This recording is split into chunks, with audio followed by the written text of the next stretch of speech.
নমস্কার। আমাদের আজকের গল্প হেমেন্দ্র কুমার রায়ের ক্ষুধিত জীবন। আশ্চর্য ঘটনা ঘটেছে। আমাদের ছোট্ট শহরটিতে অসাধারণ ঘটনা খুব একটা ঘটতো না, কিন্তু সম্প্রতি সেখানে দস্তুর মতো উত্তেজনার সাড়া পড়ে গিয়েছে। ভৈরব গড়গড়ি ছিলেন তান্ত্রিক। আমাদের বাড়ির কাছেই দুখানা ঘর ভাড়া নিয়ে বাস করতেন। সারা দিন এবং গভীর রাত পর্যন্ত তিনি তার পূজা অর্চনা নিয়েই ব্যস্ত থাকতেন। বেশি লোকের সঙ্গে তার মেলামেশা ছিল না, তবে কী কারণে জানি না, আমার দিকে তিনি কিঞ্চিত আকৃষ্ট হয়েছিলেন। মাঝে মাঝে সময় পেলে আমার বাড়িতে এসে গল্প স্বল্প করে যেতেন। ভৈরবের বয়স 50-এর কাছাকাছি, রং কালো, দেহ শীর্ণ, কিন্তু অতি দীর্ঘ। তার চেহারার ভিতরে সবার আগে নজরে পড়ে চোখ দুটো। মনে হতো কোটরের ভেতর থেকে যে দুটো তীক্ষ্ণ চোখ উঁকি মারছে, তারা যেন ভৈরবের নিজের চোখ নয়। কেন এমন মনে হতো জানি না, কিন্তু মনে হতো অমন রহস্যময় চোখ আমি আর কোনো মানুষের দেখিনি। খবর পেলাম হঠাৎই ভৈরব মারা পড়েছেন। আমি ডাক্তার, খবর পেয়েই দেখতে গেলাম। পরীক্ষা করে বুঝলাম হৃৎপিণ্ডের ক্রিয়া বন্ধ হওয়ার কারণেই তার মৃত্যু হয়েছে। তিনি চোখ খুলেই মারা পড়েছেন। সেই অদ্ভুত চোখ দুটো, তারা এখন স্থির বটে, কিন্তু এখনো তেমনই রহস্যময়। স্থিরতা ছাড়া তাদের মধ্যে মৃত্যুর আর কোনো লক্ষণই ছিল না। ভৈরবের আত্মীয় স্বজন কেউ নেই, তিনি একেবারেই একলা থাকতেন। কাজেই সপ্তাহের ব্যবস্থা করতে হলো পাড়ার লোকদেরই। সন্ধ্যার সময় জনা কয়েক লোক নিয়ে ভৈরবের বাসায় গিয়ে হাজির হলাম। যে ঘরে ভৈরবের দেহ ছিল তার দরজায় আমি নিজে হাতে তালা বন্ধ করে দিয়ে এসেছিলাম। এখন গিয়ে দেখি দরজাটা খোলা, তালাটা পড়ে রয়েছে মেঝের ওপর। চোর এসেছিল নাকি? তাড়াতাড়ি ঘরে ঢুকে আমি আরো হতভম্ব হয়ে গেলাম। এই একটু আগে আমি নিচে চৌকির ওপরে যে মৃতদেহটা পরীক্ষা করে গিয়েছিলাম, সেটা আর সেখানে নেই। ঘরে বাইরে চারিদিকে অনেক খোঁজাখুঁজি করা হলো, কিন্তু মরা পাওয়া গেল না। মরা নিজে বেঁচে উঠে ভেতর থেকে বাইরের তালা খুলে বেরিয়ে যায়নি, তবে কেউ লাশ চুরি করেছে সম্ভব, কিন্তু মরা চুরি করে কার লাভ হবে সেইটা ঠিক আন্দাজ করা গেল না। ব্যাপারটা নিয়ে আমাদের ছোট শহরটা কিছুদিনের জন্য সরগরম হয়ে উঠল। তারপর ভৈরবের কথা আমরা একেবারে ভুলে গেলাম। 3 বছর পরের কথা। দেশে আবার চাঞ্চল্যের সৃষ্টি। নানান লোকের হাঁস, মুরগি, ছাগল, কুকুর, বেড়াল, এমনকি গরু মোষ পর্যন্ত চুরি যেতে লাগলো। পুলিশে খবর দিয়েও কোনো কিনারা হলো না। কারা চুরি করে এবং এত জন্তু জানোয়ার লুকিয়েই বা রাখে কোথায়, কেউ তা আবিষ্কারই করতে পারল না। গৃহস্থরা জ্বালাতনে অতিষ্ঠ হয়ে উঠল। গরু মোষ প্রভৃতি মূল্যবান জন্তু, কিন্তু বেড়াল, দেশি কুকুর এসবও যে অদৃশ্য হচ্ছে, এরই বার কিরকম রহস্য। বেড়াল কুকুর নিয়ে চোরে কি করবে? অনেক মাথা খাটিয়েও এই অদ্ভুত নির্বুদ্ধিতার কোনো অর্থ বুঝতে পারলাম না। সেদিন একটু বেশি রাত পর্যন্ত বসে বই পড়ছিলাম। বাইরে হালকা চাঁদের অস্পষ্ট আলো। বাগান থেকে শোনা যাচ্ছে একটা বিড়ালের ডাক। খানিক পরেই বিড়ালটা হঠাৎ খুব জোরে আর্তনাদ করে একদম চুপ করে গেল। চোরের উৎপাতে মনটা সন্দিগ্ধ হয়েই ছিল। কোথাও ছায়া নড়লেই চোর দেখি। বিড়ালটার তীব্র চিৎকারে চমকে বাইরের দিকে তাকিয়ে মনে হলো একটা মূর্তি দৌড়ে ঝুপসি বট গাছটার তলায় গিয়ে অন্ধকারে গা ঢাকা দিল। ওই কি চোর? না হলে পালাবে কেন? তাড়াতাড়ি ঘরের কোণ থেকে এক গাছা লাঠি তুলে নিয়ে আমিও বেরিয়ে বট গাছের দিকে ছুটলাম। এতদিন পর বোধ হয় চোরকে হাতে নাতে পেয়েছি। বট গাছের তলায় ঘুটঘুটে অন্ধকার। এক জায়গায় কি একটা যেন চকচক করছে। চোরের চোখ নাকি? হাঁকলাম, কে তুমি? সাড়া নেই। কিন্তু চোখই হোক আর যাই হোক, ওটা আরো বেশি চকচক করে উঠল।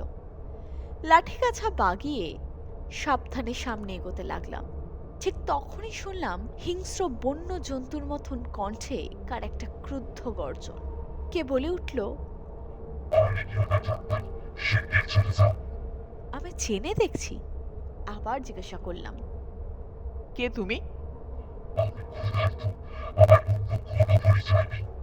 তুমি আলোয় বেরিয়ে আসো, আমি তোমাকে দেখতে চাই। আমাকে দেখার চেষ্টা করো না, আমি হচ্ছি সাক্ষাৎ মৃত্যু। পালিয়ে যাও ডাক্তার, পালিয়ে যাও। আর শোনো, রাত্রে আর কখনো বাইরে বেরিও না, ভয় পাবে, বিপদে পড়বে। আবার ভয় দেখানো হচ্ছে? দাঁড়াও, তোমার চালাকি বার করছি। আমার উচ্চ চিৎকারে চারিধার থেকে লোক ছুটে এলো। সকলের মুখেই একই প্রশ্ন, ব্যাপার কি? চোর ধরেছি, ওইখানে লুকিয়ে আছে। সকলে চারিদিক থেকে গাছটাকে ঘিরে ফেলল। আলো এলো, কিন্তু গাছের তলায় কেউ নেই। কেবল দূর থেকে ভেসে এলো বিকট আর সুদীর্ঘ অট্টহাসির শব্দ। সে হাসিও যেন ক্ষুধার্ত, শুনে শিউরে উঠতে হয়। কে এই লোক? চোর নাকি অন্য কেউ? ও যা বলল তার অর্থই বাকি। ও ক্ষুধার্ত বলে আত্মপরিচয় দিল কেন? আমাকে রাতে পথে বেরোতেই বা বারণ করলো কেন? এমনই নানান প্রশ্ন আমার মনের ভেতর ঘুরতে লাগলো। আবার সব নতুন কাণ্ড। জন্তু চুরি বন্ধ হলো না, কিন্তু তার সাথে সাথে মানুষ অদৃশ্য হতে লাগলো। 1 মাসের মধ্যে 5 জন মানুষ অদৃশ্য হয়েছে। প্রত্যেক ক্ষেত্রেই তারা রাত্রে বাইরে বেরিয়ে আর বাড়িতে আসেনি। বলেছি, আমাদের ছোট শহরে অসাধারণ ঘটনা ঘটে না। এই নতুন কাণ্ডের জন্য দিকে দিকে জাগলো ভীষণ বিস্ময় ও ভীষণ আতঙ্কের সাড়া। শহরের পথে পথে সারা রাত ঘুরে বেড়াতে লাগলো দলে দলে পাহারাওয়ালা। সন্ধে হলেই গৃহস্থরা বাড়ির দরজা বন্ধ করে বসে থাকে। দলে ভারী না হলেই কেউ আর রাতে পথে পা বাড়াতে সাহস করে না। সূর্য অস্ত গেলেই সব দোকানে তালা পড়ে। অবশেষে একদিন একটা অদৃশ্য মানুষের মৃতদেহের খানিকটা পাওয়া গেল। তার দেহের উপরের অংশ শিয়াল না অন্য কোনো একটা জানোয়ারে খেয়ে গেছে। কেমন করে সে মারা পড়ল তা কেউ আন্দাজ করতে পারল না। তাহলে যারা অদৃশ্য হয়েছে তাদের সবাই মারা পড়েছে হত্যাকারীর হাতে। কিন্তু এমন অকারণ নরহত্যার কারণ কি? যাদের পাওয়া যাচ্ছে না তাদের প্রত্যেকেই নিম্ন শ্রেণীর গরিব লোক। টাকার লোভে কেউ তাদের খুন করবে না। তাদের শত্রু আছে এরকমও প্রমাণ পাওয়া গেল না। কে এই মহানির্দয় খুনি যে কেবল হত্যার আনন্দে হত্যা করে? ডাক্তার মানুষ, রাত্রে প্রায়ই আমায় রোগী দেখতে যেতে হয়। তবে বেশি দূর যেতে হলে আজকাল সঙ্গে লোক নেই। আজ বাড়ির কাছেই একটা কলেরা রোগীকে দেখতে যেতে হলো। বেশি দূর না, এই মিনিট 7-8-এর পথ। একলাই ফিরছি, চাঁদনি রাত। এতক্ষণ চারিদিক ধপধপ করছিল, কিন্তু হঠাৎ মেঘ এসে গ্রাস করলো চাঁদকে। বাতাসের জোর ক্রমেই বাড়ছে। বৃষ্টি আসতে দেরি নেই। তাড়াতাড়ি পা চালিয়ে দিলাম। হাতে নিলাম টর্চ। এমন অন্ধকার হবে জানলে একলা আসতাম না। ভালোই ভালোই বাড়ি ফিরতে পারলে বাঁচি। পথ একেবারে নির্জন। মফস্বলের এই শহরে চাঁদনি রাতে পথে আলো দেওয়ার কোনো ব্যবস্থা নেই। মাঝে মাঝে টর্চ জ্বালতে হচ্ছে। পথ একটা ছোট মাঠে গিয়ে পড়েছে। ওই মাঠ পেরোলেই আমাদের পাড়া। মাঠের মাঝখানে একটা পুকুর, তার পারে গোটা কয়েক গাছ। সেইখানে এসেই মনটা ছ্যাঁত ছ্যাঁত করতে লাগলো। মনে পড়ল অজানা হত্যাকারীর কথা। গাছের ডালপালায় বাতাসের শব্দ শুনেও চমকে চমকে উঠতে লাগলাম। আমি বারবার লক্ষ্য করে দেখেছি, রাত্রে খোলা জায়গায় ভয় হয় না, কিন্তু যেখানে থাকে জঙ্গল বা গাছপালা, রাত্রির বিভীষিকা যেন সেখানে গিয়েই বাসা বাঁধে। গাছে গাছে শোনা যায় যেন অশরীরীদের কানাকানি। আধারে আবছায়ায় চলতে থাকে যেন ইহলোকের বিরুদ্ধে পরলোকের ষড়যন্ত্র। মেঘলা রাত, অন্ধ পৃথিবী, জনশূন্য মাঠ। আচম্বিতে বিরক্ত কণ্ঠস্বর শুনলাম। ডাক্তার, ডাক্তার, তুমি আবার রাত্রে বেরিয়েছো? বুক কেঁপে উঠল।